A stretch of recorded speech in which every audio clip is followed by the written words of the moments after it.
Would you like more free time to do the things that you really want to do? Would you like greater mental clarity so that you can do the things that you've got to do with greater ease and less stress? And would you like the pieces of your life to fit together better so that it seems like things aren't so chaotic? If so, this webinar, Organize Your Organization, is probably for you. Hi, my name's Gerald Hutchinson. I am your Action Coach Business Accelerator, and I welcome you to this presentation of Organize Your Organization. Now, I'm going to be going through part one here, which will take about 15 minutes, and then we'll do part two, and we'll do part three a little bit later on. So what are we looking at in terms of organizing your organization? Well, what we're going to do is revisit and refine. You're probably somewhat organized already, or you wouldn't be in an organization or owning an organization. You can't live in chaos and be a productive member of society. Okay, so we're going to revisit some of the pieces of your business and refine the things and get them a little bit more organized. So let's head on. We're going to start with the end. Stephen Covey said, begin with the end in mind. So what is your mission? A lot of businesses have sort of forgotten their mission, and there may have been a mission statement at some point, and it's collecting dust on the wall, or maybe it's not even on the wall, published anywhere. And even if so, it may be a little out of date. If you are the owner, guess what? You get to create that mission, and the mission can shift every few years. It certainly can shift due to unusual circumstances like the coronavirus affecting everybody and shutting so many businesses down, or social unrest, which changes the way that you interact with the public, or forces you to board up your business. So you got to know what your mission is. And you don't need to overthink it, but you do need to be purposeful about it to find that purpose so that you can articulate it. And trust me, in the mid-90s, mission statements were the big deal. And I spent a lot of time consulting with companies, helping them develop their mission statement.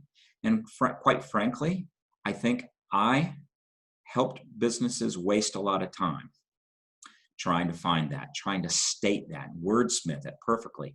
And the reality is I found out that most businesses and business owners can come up with a mission statement that works pretty well in anywhere from 10 to 20 minutes.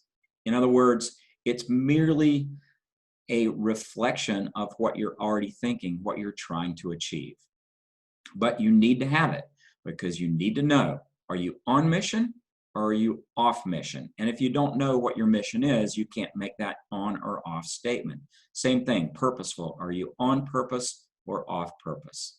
So your employees are going to count on you to set them up to be on purpose or off purpose. All right, now this ties into another part of organization, and that is refreshing your company culture. Your company culture is like the operating system. It's like the Mac or Linux or Android or PC. You know, you can set up apps to operate on these systems, and each one operates a little bit differently. But it's the underlying thing that's basically kind of in the background, but it's creating commands. It's creating a way for people to think. And you can affect your culture, but you have to be purposeful about it. Now, I'm a scoutmaster, and at the beginning of every scout meeting, what do? We say the Pledge of Allegiance. It's very purposeful. It's about our culture, being good citizens. We say the Scout Oath, which is our commitment to God, our country, and one another. And we say the Scout Law, which are the 12 key points of our culture trustworthy, loyal, helpful, friendly, courteous, kind, obedient, cheerful, thrifty, brave, clean, and reverent. Now, those are actually pretty good for corporate culture as well, but I don't recommend that you adopt them all. They're really good to help young boys turn into better men, but they're not the best for organizations. But they give you a hint about how you can use words, rituals to reinforce the company culture that you want to create. All right.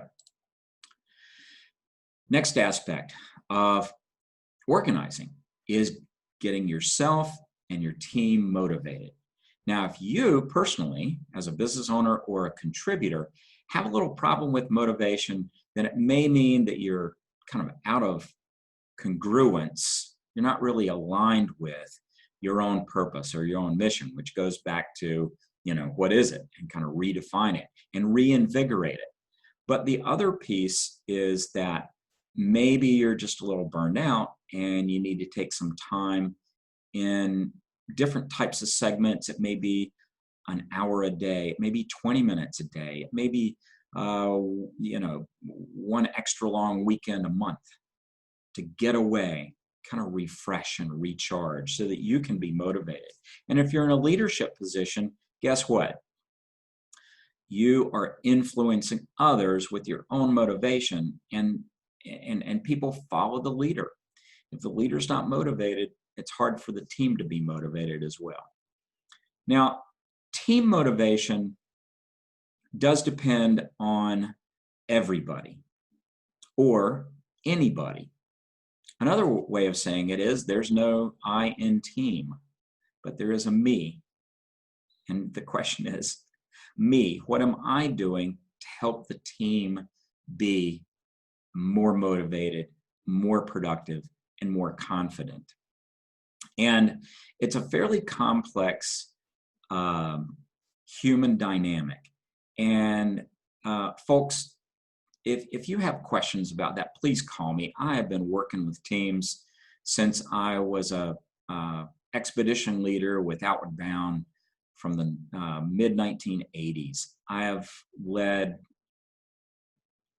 about 6 expeditions in Outward Bound. I have been a student of teamwork in organizations for over 30 years. Please contact me, and I'd love a chance to be able to help you get your team motivated, on track, productive, and confident. All right. Obviously, if you don't know where your customers are, then you may not be very effective at getting organized to serve the thing that keeps your business in business. So how do you check the pulse of your customers? It can be done with surveys. It can be done with questionnaires at your location, at your business location. Or it can be done through mystery shopping. It can be done through someone like a business coach, calling up your customers and doing an audit of sorts to find out what's really going on, where are you excelling, and where do you have opportunities to change to be more responsive to your customers. If you don't know where your customers are, it's hard to satisfy them. All right, so we've got your mission, your culture, yourself and your team motivated, and you know your customers. Now you've looked at some of the most important parts of your business, but let's dive in with a little bit greater clarity with a SWOT analysis. SWOT stands for strengths, weaknesses, opportunities, and threats. You can either use 4 different sheets of paper, or you can take 1 sheet of paper and do a 2x2 grid. Strengths, weaknesses, opportunities, and threats. Start to write down, what are your strengths? You have products that are unique to your business, or services that no one else can deliver in the same way. You have a great few team members that really help you get the job done, or one great salesperson It's knocking it out of the park. Great strategic partnerships that help you get more leads. What are your strengths? Maybe it's your location. Maybe there's something about the length that you've been in business that is a strength. Although don't just assume that because you've been in business for X number of years, that your customers themselves perceive that as a true strength of yours. But at any rate, list your strengths and feel proud of them. Now, let's look at your weaknesses. Your weaknesses are the things that are actually really hurting you right now. It could be that you don't have enough team members to be able to respond to all the customer inquiries that you get, all the prospects that you have. It could be that you have too many employees and you're carrying them, but you don't really know how to get rid of them, or you don't really want to. It could be that you've got a bad location. It could be that you need a different product mix to respond to the current scenario, or service mix. What are your weaknesses compared to your competitors? And really take a look at who the best competitor is and benchmark yourself against that. And even if your competitor isn't as good as you are, that doesn't mean that you don't have weaknesses, because presumably you would want to be more efficient, more effective, more profitable, make more money with less effort. So you need to know with clarity what your weaknesses are. All right, let's look at you've got your strengths, you've got your weaknesses. Let's look at your opportunities. Opportunities are things that you're not doing now, but that you could do if something were to happen, okay? And it could be that you just need to apply a little bit of energy to it. So, we could be selling more of X if we only promoted it a little bit more. Or we could enter the market in the city that's 20 miles away from here and we could grow our market share and our market footprint if we just had somebody who would be willing to take on that campaign. Or the opportunity to invest in our own business if we could find a suitable piece of real estate, a suitable business location, these sorts of things. What are the opportunities that are right there and you'd like to be able to take advantage of them? And then threats. Threats are the things that could really take your legs out from under you right now. And again, you want to look at your competitors. It could be a big box stores moving in. It could be that you just don't have enough capital right now to continue to fund your business.